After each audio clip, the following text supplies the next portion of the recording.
My name is Brittany, and I am 27 years old. I had spent years imagining the moment. I would finally breathe without pressure crushing my ribs.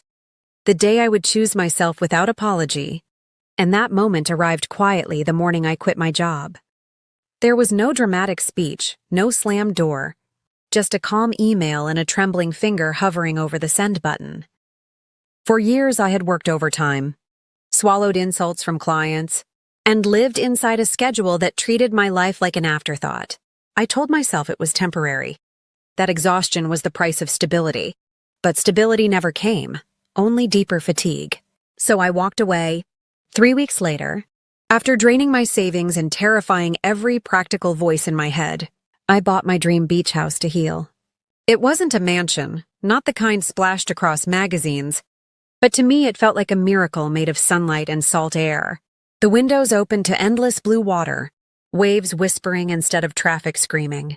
The first evening, I sat barefoot on the wooden deck, watching the horizon melt into gold, feeling something unfamiliar, peace without conditions.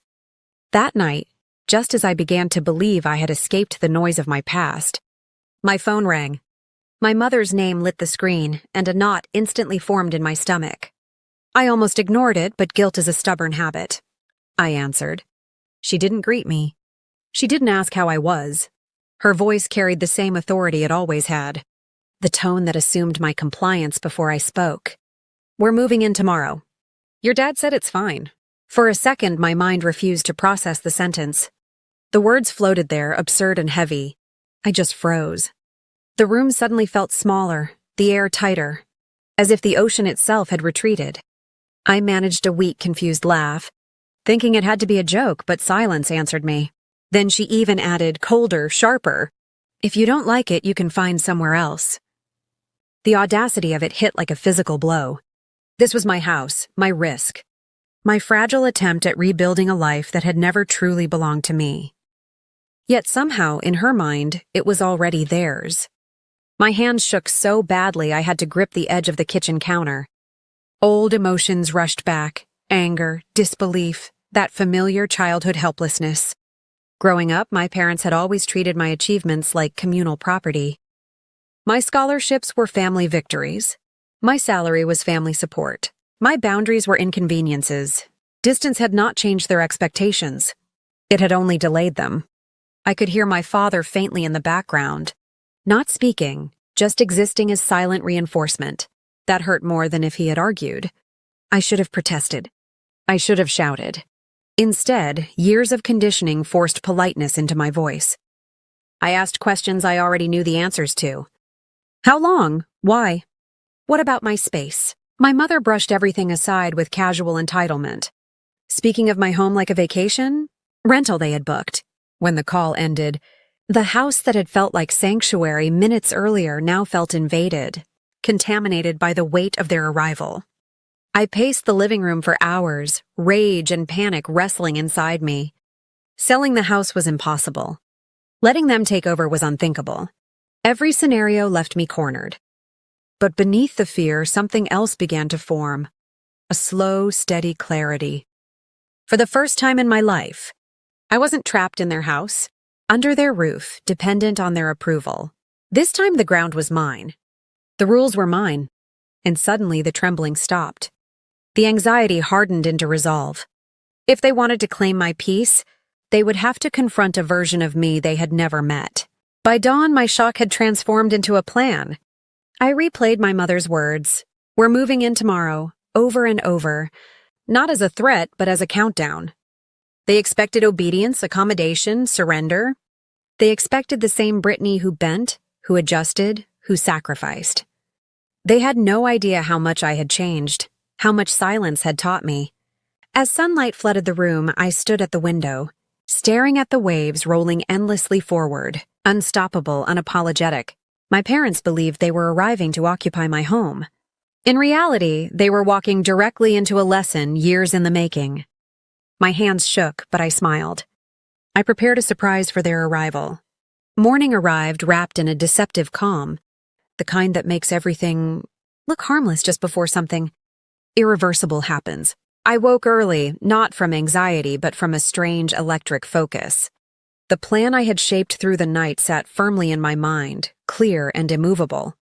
There would be no screaming match, no emotional explosion my parents could twist into proof of my instability. This would be precise, controlled, unforgettable. I moved through the house slowly, deliberately, as if preparing a stage. Every object had a purpose now. Every detail mattered. By the time the sun climbed over the water, painting the waves in liquid gold, my beach house no longer felt like a retreat. It felt like a courtroom without a judge, a place where truth would finally speak without interruption. My parents arrived exactly as my mother had promised, their SUV rolling into the driveway with the confidence of people who believed they were expected. I watched from the window, heart steady, hands no longer trembling. My mother stepped out first, scanning the property with open satisfaction, already treating it as hers. My father followed, carrying that same passive expression he had worn my entire life. Not cruel, not kind, simply absent when it mattered most. They didn't knock. Of course they didn't. My mother pushed the door open and entered like a victor crossing a finish line. "Brittany, you really should have cleaned the entryway," she called out, her voice echoing through my home. Criticism arriving before affection as always, I greeted them with a calm smile that immediately unsettled her. She expected resistance or forced enthusiasm, not composure. That was the first crack. "Before anything else," I said evenly, "I prepared something for you." Curiosity flickered across her face, quickly replaced by suspicion. My father shifted uncomfortably but said nothing. I led them into the living room where 3 thick folders rested neatly on the table. The sight alone changed the air. My mother's expression tightened. Paperwork had never meant anything pleasant in our family unless it benefited them. "What is this?" she demanded. "Receipts," I answered. "Agreements, records, everything connected to the last 10 years of my life." Confusion gave way to irritation. She laughed dismissively, waving a hand. "Oh, please, Brittany, don't start with drama." We just drove for hours, but I didn't react. I simply opened the first folder and slid it toward her.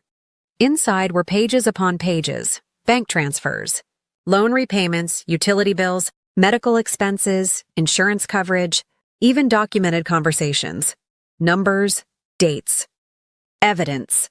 The color drained from her face, as understanding slowly replaced arrogance. My father leaned closer, eyes narrowing. Silence spread heavily through the room. I tracked every financial favor. Every time I was told family helps family, I said, my voice steady, almost detached. Every rent payment. Every emergency. Every time my independence was postponed for your comfort. My mother's composure fractured. "Are you seriously trying to bill your parents?" "I'm establishing boundaries," I corrected. "Legally and permanently." Then came the second part of the surprise. I placed a single sheet of paper on top of the folders. A formal document. A short-term rental agreement. Their names already printed. My mother stared at it, disbelief battling fury. "You said you were moving in," I continued. "But this is my house. No one lives here without my terms.